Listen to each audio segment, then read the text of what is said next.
Halo apa kabar pemirsa TVR Parlemen dimanapun Anda berada, berjumpa kembali dalam program TVR 17 bersama saya Anggot Aftarini. Tepat pukul 17 waktu Indonesia Barat kami hadirkan kepada Anda sejumlah informasi paling baru dan juga menarik seputar kinerja dan kegiatan dari DPR RI yang telah disajikan oleh redaksi TVR Parlemen. Dan pemirsa TVR Parlemen, inilah TVR 17 selengkapnya.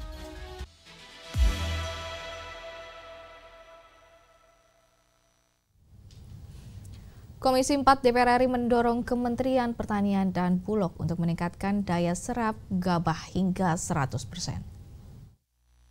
Anggota Komisi 4 DPR RI Slamet mendorong Kementerian Pertanian untuk meningkatkan daya serap gabah guna menjaga stabilitas harga gabah dan beras, sehingga kerugian petani akibat fluktuasi harga dapat dicegah. Kementerian Pertanian memprediksi produksi beras nasional pada Januari hingga Agustus 2025 mencapai 24,9 juta ton, atau lebih tinggi 14% dibanding periode yang sama tahun 2024. Namun Slamet menyayangkan adanya kenaikan harga beras hingga 2,05% pada Juni 2025, yakni menjadi Rp12.900 per kilogram. Daya serap gabah yang minim ditengarai sebagai salah satu penyebabnya. Oleh karena itu, Komisi 4 DPR RI mendorong Kementerian Pertanian dan Bulog untuk meningkatkan daya serap gabah hingga 100%. Tak hanya itu, Badan Pangan Nasional juga diminta untuk menindaklanjuti adanya dugaan mafia beras. Yang terserap di Bulog hari ini 10% dari potensi panen yang ada. Artinya ada 90% di luar, baik mungkin itu ada di masyarakat maupun ada di swasta. Bahwa kemudian dia menguasai itu, akhirnya dia sekarang hari ini ya dengan sendirinya mengendalikan harga karena dia punya stok. Itu yang saya khawatirkan itu.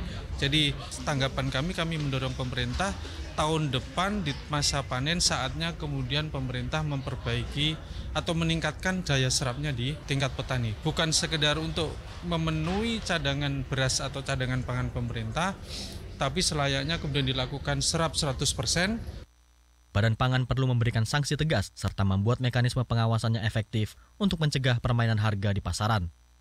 Andini dan Yoga, TVR Parlemen melaporkan. Anggota Komisi 9 DPR RI Sri Meliana mendorong penguatan posisi Majelis Disiplin Profesi dalam menyelesaikan persoalan dugaan malpraktik yang kerap terjadi di sektor kesehatan. Kasus dugaan malpraktik terhadap anak usia di bawah 1 tahun terjadi di Rumah Sakit Umum Nasional Cipto Mangunkusumo, Jakarta. Hal ini menjadi pembahasan dalam rapat Komisi 9 DPR RI bersama Kementerian Kesehatan serta Majelis Disiplin Profesi atau MDP. Anggota Komisi 9 DPR RI Sri Meliana mendorong penguatan posisi MDP dalam menyelesaikan persoalan dugaan malpraktik yang kerap terjadi di sektor kesehatan. Sri Meliana meminta MDP menjalankan fungsi dan tugasnya secara otonom dan independen sesuai dalam Undang-Undang Nomor 17 Tahun 2023 tentang Kesehatan. MDP perlu memberikan rekomendasi yang tepat dalam penyelesaian kasus dugaan malpraktik. Ada yang kemudian menyadarinya bahwa ini sepenuhnya adalah satu keputusan yang komplit dari MDP, tapi ada yang menggiringnya juga ke ranah yang lebih berat. Nah itu sehingga MDP ini adalah bagian yang harus mempertahankan otonom dan independensinya dan harus cukup mumpuni untuk melaksanakan tugas itu. Dia harus diperkuat sehingga hasil yang mereka keluarkan itu adalah rekomendasi yang terbaik yang bisa diberikan untuk menengahi semua urusan-urusan profesional. Majelis Disiplin Profesi diharapkan memiliki struktur organisasi yang kuat serta SDM berkompetensi, berintegritas, dan profesional. Dalam melakukan penelaahan dan evaluasi atas aduan dugaan malpraktik, MDP perlu terbuka dengan seluruh pihak, sehingga keputusan yang diberikan tepat secara hukum. Hilman Hidayat, TVR Parlemen melaporkan.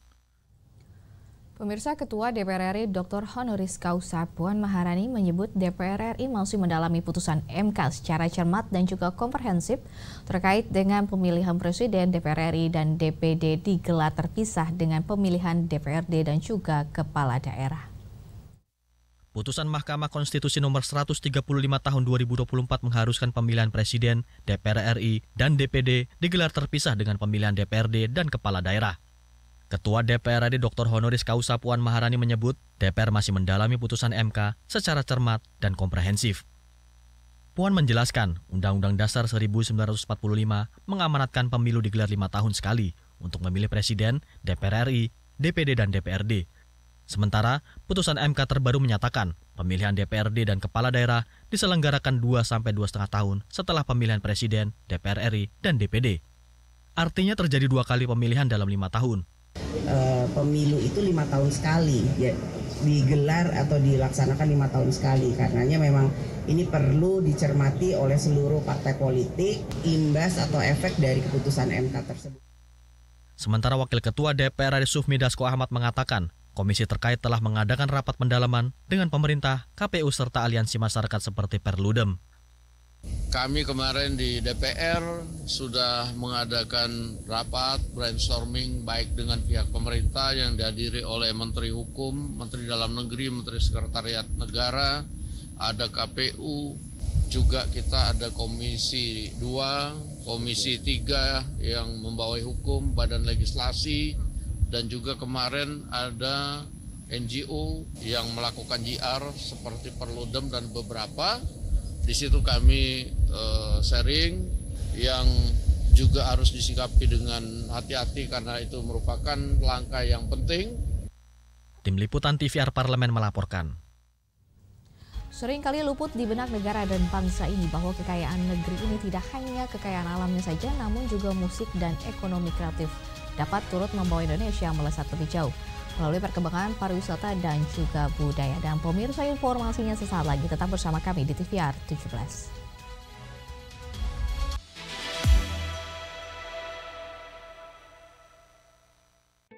Selamat datang di Biro Pemberitaan Parlemen. Anda memasuki kawasan zona integritas menuju wilayah bebas dari korupsi atau WBK dan wilayah birokrasi bersih dan melayani atau WBBM. Biro Pemberitaan Parlemen berkomitmen penuh untuk mewujudkan wilayah bebas korupsi dan wilayah birokrasi bersih dan melayani.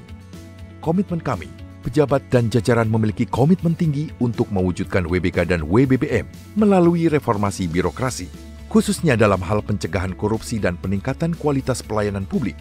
Kedua, bebas dari korupsi dengan terwujudnya wilayah bebas korupsi atau WBK, yang artinya bebas dari KKN, gratifikasi, dan dari segala bentuk pungutan liar atau pungli. Terakhir, pelayanan prima dengan terwujudnya wilayah birokrasi bersih melayani, yaitu dengan meningkatnya kualitas pelayanan publik dan tercapainya kepuasan masyarakat terhadap pelayanan.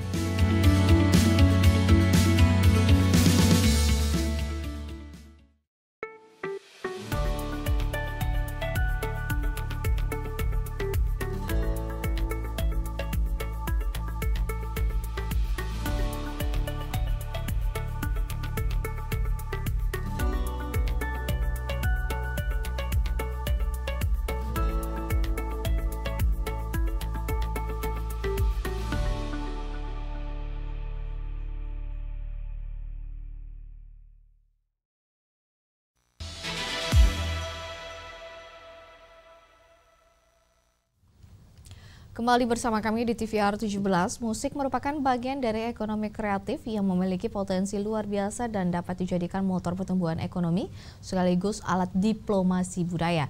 Meskipun terlambat, dukungan tetap harus diberikan pemerintah Indonesia dengan melakukan langkah konkret hingga roadmap pengembangan pariwisata serta penyusunan ekonomi kreatif secara cermat.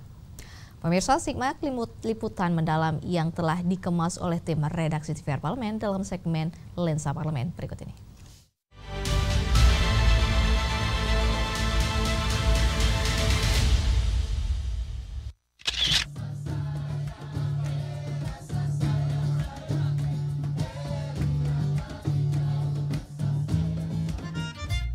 Seringkali luput di benak negara dan bangsa ini bahwa kekayaan negeri ini tak hanya minyak, gas, nikel, ataupun hasil tambang lainnya. Seringkali pemerintah lupa bahwa musik dan ekonomi kreatif bisa membawa Indonesia melesat lebih jauh, seperti Jepang dan Korea Selatan yang telah berhasil mengembangkan pariwisata dan budayanya sebagai kekuatan ekonomi baru atau soft power. Provinsi Maluku merupakan tanah kelahiran bagi para musisi ternama di tanah air. Kota Ambon bahkan ditetapkan UNESCO sebagai City of Music atau Kota Musik Dunia. Nama-nama besar seperti Glenn Fredly, Marcelo Tahitu, hingga diva Indonesia Ruth Sahanaya merupakan musisi berdarah Ambon. Ironis memang, ketika talenta dan potensi besar tak bisa dikembangkan sebesar-besarnya. Padahal, negara tetangga seperti Thailand dan Malaysia telah meraih sukses besar di sektor ini. Meski terlambat, pemerintah Indonesia tetap harus menuntaskan berbagai kendala dari hulu ke hilir. Dukungan bagi musisi khususnya di wilayah ini harus diberikan seluas-luasnya dengan menciptakan ekosistem berkelanjutan. Langkah konkret hingga roadmap pengembangan pariwisata dan ekonomi kreatif harus disusun secara cermat. Investasi di sektor ini tak boleh main-main, karena ketertinggalan harus segera dikejar. Pendampingan serta intervensi harus dilakukan dari berbagai sisi, mulai dari proses produksi, distribusi, pengurusan hak intelektual, hingga bantuan pembiayaan. Sudah dari periode yang lalu kan menetapkan bahwa hak cipta atau bahkan IP ya, intelektual kekayaan intelektual mereka itu bisa digunakan sebagai jaminan, sebagai agunan. Nah ini yang kita perlu untuk perbankan itu get with the program gitu. Jangan sampai kita ketinggalan dengan daerah-daerah negara-negara lain yang sudah memberikan pengakuan yang sangat luar biasa dan menggunakan karya-karya anak bangsa mereka masing-masing sebagai soft power.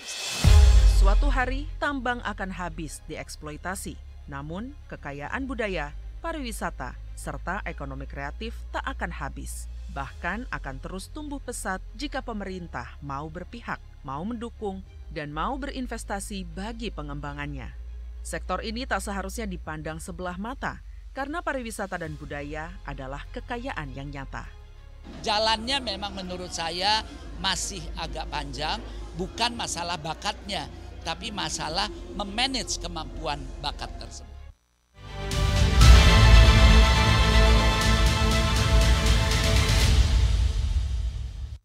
Pemirsa, pada bulan Juli 2025, pemerintah akan meluncurkan sekolah rakyat sebagai upaya membuka akses pendidikan bagi kalangan masyarakat tidak mampu. Gagasan ini menuai beragam tanggapan dan informasi selengkapnya akan kami sajikan sesaat lagi. Tetap bersama kami di TVR 17.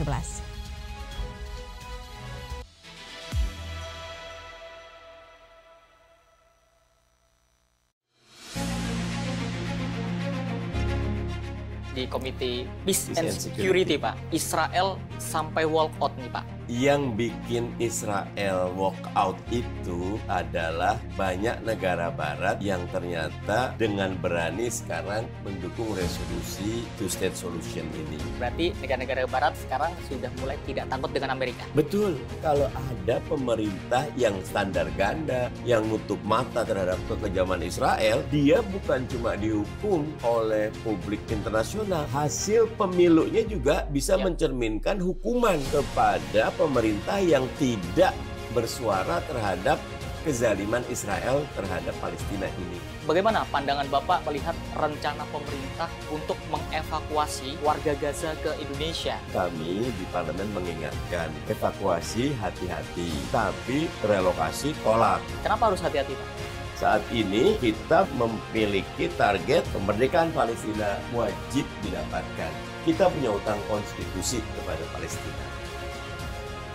Hanya di TVR Parlemen. Kehadiran mereka tidak hanya mewakili suara perempuan, tetapi juga membawa perspektif yang beragam serta pengalaman hidup yang unik ke dalam proses pembuatan kebijakan. Saksikan Perempuan Parlemen hanya di TVR Parlemen.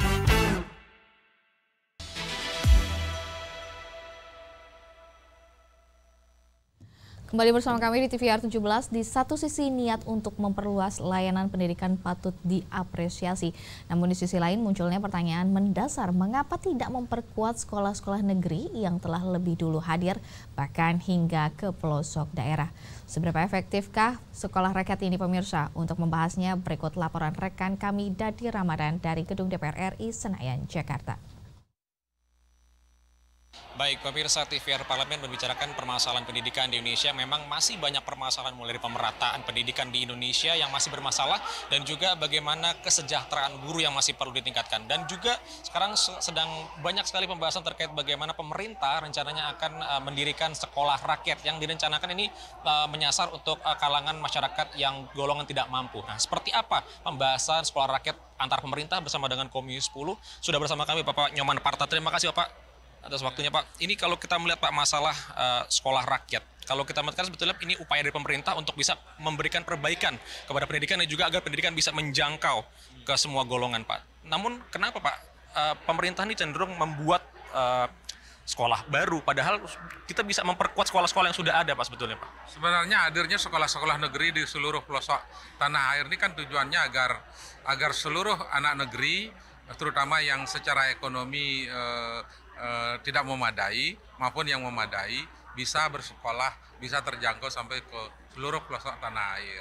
Nah, hari ini sekolah-sekolah ini sedang banyak persoalan. Satu, persoalan dari sisi fasilitas, banyak gedung yang rusak, banyak gedung yang perlu direhab, kamar mandinya tidak ada, labnya kurang, ruang UKS tidak ada. Bahkan di daerah-daerah provinsi terpencil, kabupaten terpencil, bahkan gedungnya pun tidak ada. Itu. Namun tiba-tiba pemerintah membuat program tentang sekolah rakyat. Justru dilaksanakan oleh Kementerian Sosial. Jadi kementerian yang selama ini mengurus urusan-urusan PKH, yang mengurus urusan persoalan perlindungan sosial, justru mengurus hal-hal yang berkaitan dengan persoalan pendidikan yang begitu sangat-sangat membutuhkan sistem, membutuhkan ekosistem, dan juga membutuhkan regulasi dan kurikulum yang satu dengan yang lain saling keterkaitan. Di sekolah-sekolah yang sudah ada saja, gurunya masih banyak yang kurang. Di sekolah-sekolah yang sekarang masih ada, masih banyak fasilitas sekolah yang kurang ada. Kenapa sih tidak itu yang dilengkapi? Kenapa sih harus membuat hal yang baru, mencari tanah baru, mencari gedung baru, menambah sarana prasarana yang baru, terus selanjutnya menambah guru yang baru, mencari kepala sekolah yang baru, dan ini luar biasa. Kenapa tidak? Jadi kalau sekarang baru mulai, kapan hasilnya? Kenapa tidak sudah yang ada aja diperkuat, diafirmatif, sehingga gurunya carikanlah, angkat guru-guru yang terbaik. Kalau memang kekurangan guru, semua anak kan memang selama ini sudah masuk, tidak ada anak yang tidak bisa masuk ke sekolah hari ini. Persoalannya mereka sekolah di mana kan itu. Ini Bapak kalau melihat ya Pak, sekarang apakah memang nantinya, walaupun kalau kita nanti sekolah rakyatnya benar-benar terrealisasi Pak, seperti apa Pak sekolah rakyat itu seharusnya Pak nanti Pak? Ya, kalau misalnya yang dimaksudkan adalah sekolah-sekolah yang khusus, jadi miskin tetapi pintar gitu misalnya, itu mengambil contoh SMA Bali Mandara, yang memang hasilnya sangat luar biasa. Bangunannya misalnya boarding school, dia berasrama, dia mendapatkan sekolah plus gitu, jadi kurikulumnya ada, ekstrakurikulernya ada, penambahan skill juga ada, dan itu diisi oleh guru-guru yang sangat memadai, sarana prasarananya cekap. Jika itu yang dimaksudkan, itu bagus, cuman seharusnya tidak dikelola oleh Kementerian Sosial. Jadi apa Kementerian Sosial cakap mengurus urusan sekolah? Kementerian Pendidikan yang sudah umurnya sudah mulai dari Republik ini ada saja, sampai sekarang carut-marut persoalan pendidikan kita belum selesai. Hari ini kita menemukan anak tamat SD tidak bisa baca. Selanjutnya karena tidak bisa baca di SD, tidak bisa baca di SMA. Selanjutnya tidak bisa baca di SMP, dan juga akhirnya tidak bisa baca di SMA. Itu persoalan itu aja belum selesai. Melihat ini pasti akan tumbang tindih. Itu pasti akan tumbuh. Hari ini pendidikan dari sekolah dinas saja dengan sekolah yang reguler saja, ditambah lagi dengan sekolah-sekolah yang Kementerian Agama aja saling tumpang tindih. Terus nanti biaya yang besar, jangan-jangan nanti akan memotong lagi biaya yang ada di Kementerian Pendidikan. Nah Bapak sendiri Pak, terakhir Pak, kalau memang seandainya sekolah rakyat ini benar-benar terrealisasi, apa harapan Bapak? Ya, harapan saya ingin agar dicontoh sekolah yang sudah ada aja. Jadi saya ingin sederhanakan, contohlah sekolah yang sudah ada, yaitu sekolah Bali Mandara. Baik. Pak Nyoman, terima kasih banyak atas waktunya Pak. Selamat bertugas kembali Pak. Silakan Bapak. Baik pemirsa, tadi itulah pembahasan kami bersama dengan Bapak Nyoman Parta, anggota Komisi 10 DPR RI yang membahas bagaimana polemik di pendidikan di Indonesia yang bahwa beliau menilai bahwa sekolah yang sudah ada saja masih perlu banyak peningkatan dari segi kualitas dan juga kuantitas tentunya karena memang masih banyak daerah-daerah pelosok yang belum terjangkau oleh fasilitas pendidikan di Indonesia. Namun sekolah rakyat ini tentunya semoga diharapkan bisa menjadi solusi ke depannya dan bisa menjadi sebuah landasan pendidikan bagi anak-anak yang masih tergolong belum mampu mendapatkan fasilitas pendidikan di daerah mereka. Sekian dari saya Dede Damaran, kembali ke rekan kami di studio. Pemirsa, selanjutnya apa saja yang menjadi sorotan di media online nasional pada hari ini? Usai jeda, tetap bersama kami di TVR 17.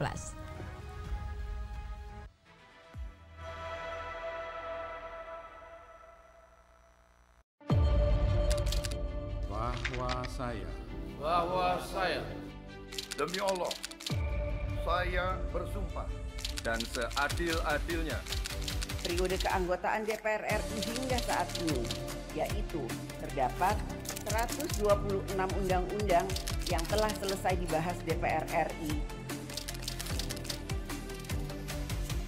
Terima kasih rekan Elisa dan juga Danida. Pemirsa, pemirsa,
kembali bersama kami di TVR 17. Kali ini kita masuk ke segmen media online. Dan mari kita simak isu apa saja yang menjadi sorotan media serta tanggapan dari sejumlah anggota Dewan bersama rekan kami Rini Reski.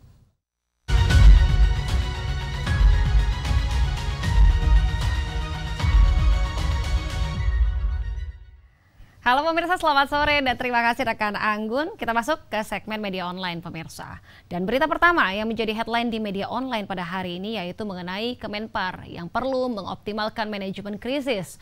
Buntut insiden Juliana di Rinjani. Kita lihat pemirsa di layar kaca. Dan di sini, anggota Komisi 7 DPR RI yaitu Yoyo Rio Sudibyo menekankan pentingnya evaluasi terhadap faktor pengawasan terhadap wisata ekstrim di tanah air. Tentunya usai insiden jatuhnya turis asal Brasil di Gunung Rinjani. Guna memastikan pariwisata Indonesia tidak terdampak parah akibat insiden tersebut, di sini sebagaimana diketahui pemirsa sempat terjadi kericuhan di dunia maya, di mana netizen Brazil menyalahkan pemerintah Indonesia atas kematian pendaki asal Brazil karena lambatnya proses evakuasi. Dan tentunya kejadian ini harus menjadi peringatan semua pihak untuk meningkatkan pengawasan dan juga pengamanan, khususnya bagi wisata ekstrim seperti Gunung Rinjani. Terlebih lagi pemirsa, insiden pendaki jatuh di Gunung Rinjani kembali terjadi lagi. Hanya berselang beberapa hari setelah kejadian jatuhnya pendaki asal Brazil. Di samping itu, saat naik gunung, Tentunya para pendaki diingatkan untuk mentaati segala peraturan yang ditentukan di base camp masing-masing pengelola. Dan pemirsa, kita beralih ke berita selanjutnya yang juga menjadi headline di media online pada hari ini mengenai upacara Hari Bayangkara. Di sini Ketua DPR RI yaitu Puan Maharani menyampaikan kekuatan Polri ada pada kepercayaan rakyat. Kita lihat kembali di layar kaca. Baik pemirsa, di sini Ketua DPR RI yaitu Dr. Honoris Causa Puan Maharani menghadiri upacara dan juga syukuran Hari Bayangkara ke-79 yang juga dihadiri langsung oleh Presiden Prabowo Subianto selaku Inspektur Upacara.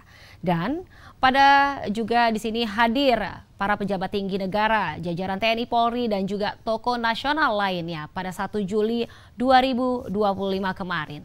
Tentunya dalam peringatan tersebut di sini polisi diingatkan untuk semakin dekat dengan rakyat dan juga menjadikan keadilan sosial sebagai arah utama pelayanan. Dan tema Hari Bayangkara tahun 2025 ini pemirsa, yakni masyarakat diharapkan dapat dimaknai secara mendalam sebagai arah kebijakan, bukan hanya sebagai slogan. Tentunya Polri saat ini tengah dihadapkan pada tantangan besar untuk menjadi institusi yang juga benar-benar hadir melindungi warga dan berpihak pada yang lemah dan juga bertindak adil dalam segala situasi. Institusi Polri diminta untuk terus membuka ruang pembaruan dan juga koreksi internal, di mana reformasi Polri harus berjalan menyeluruh hingga menyentuh aspek sistem pengawasan, transparansi, peningkatan profesionalisme hingga perbaikan kesejahteraan personel. Baik pemirsa, itu tadi headline di media online pada hari ini yang saya sampaikan terkait dengan Kemenpar yang perlu mengoptimalkan manajemen krisis buntut insiden Juliana di Rinjani serta upacara Hari Bayangkara. Di sini Ketua DPR RI yaitu Puan Maharani menyampaikan kekuatan Polri ada pada kepercayaan rakyat. Sekian dari saya Rinda Reski, kembali ke rekan Anggun. Terima kasih, selamat sore.